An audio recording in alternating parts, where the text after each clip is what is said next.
രജീഷ് പണ്ട് പറഞ്ഞു കേട്ടിട്ടുള്ള കാര്യമാണ്. എനിക്ക് ഐറ്റം ഡാൻസ് കളിക്കാൻ വലിയ ഇഷ്ടമില്ലാത്ത ഒരാളാണ്. ഞങ്ങളാരും അങ്ങനത്തെ ആൾക്കാരല്ല. എന്നെ കണ്ട വൾഗർ അല്ലാത്ത രീതിയിൽ എന്റെ ബോഡി ടൈപ്പിന് ചേരുന്ന കോസ്റ്റ്യൂം ആണെങ്കിൽ ഞാൻ അതിടും. നീ മിണ്ടരുത്.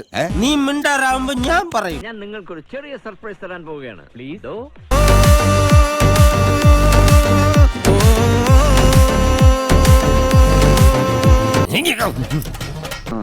പറയുന്നതൊന്ന് പ്രവർത്തിക്കുന്ന വേറൊന്നും. As long as it shone gracefully, beautifully and aesthetically. മനസ്സിലായില്ലേ? അപ്പൊ പുരിയില്ല. ഇപ്പൊ പുരിയത്. ഐറ്റം ഡാൻസിൽ എന്റെ പ്രൊഫഷൻ എന്ന് പറഞ്ഞാൽ ഐറ്റം ഡാൻസിൽ വരുന്ന പാട്ടിന്റെ ലിറിക്സ്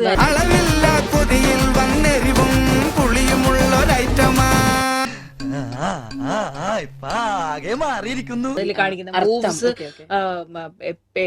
വെച്ചിരിക്കുന്ന ക്യാമറ ആംഗിൾസ്,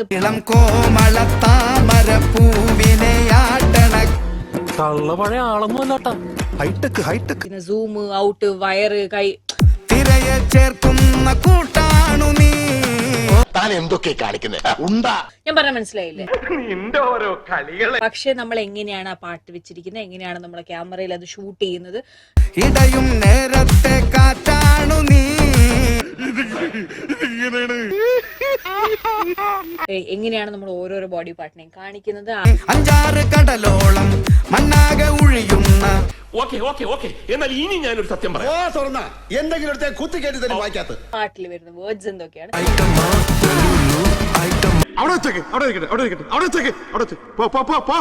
എന്റെ എല്ലാ മാനവും പോയി. ഹ്യൂമൻ ബോഡീനെ ഒബ്ജക്ടിഫൈ ചെയ്യുന്ന ഒരു കാര്യത്തിന്റെയും ഭാഗമാവാൻ എനിക്ക് താല്പര്യമില്ല. അയ്യോ എന്റെ കൈ തരിക്കുന്നു. ഞാനൊന്നുമില്ലേ. എന്റെ ബോഡി ടൈപ്പിന് ഇണങ്ങുന്ന, എന്നെ കണ്ട വൃത്തിക്കിരിക്കുന്ന ഡ്രസ് എന്താണെങ്കിലും ഞാൻ ഇടും.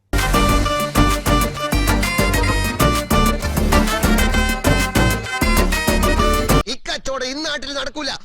വേറെ ഏതെങ്കിലും നാട്ടിലേക്ക് എല്ലാം നിന്റെ വിധിയാണ്. സമാധാനം.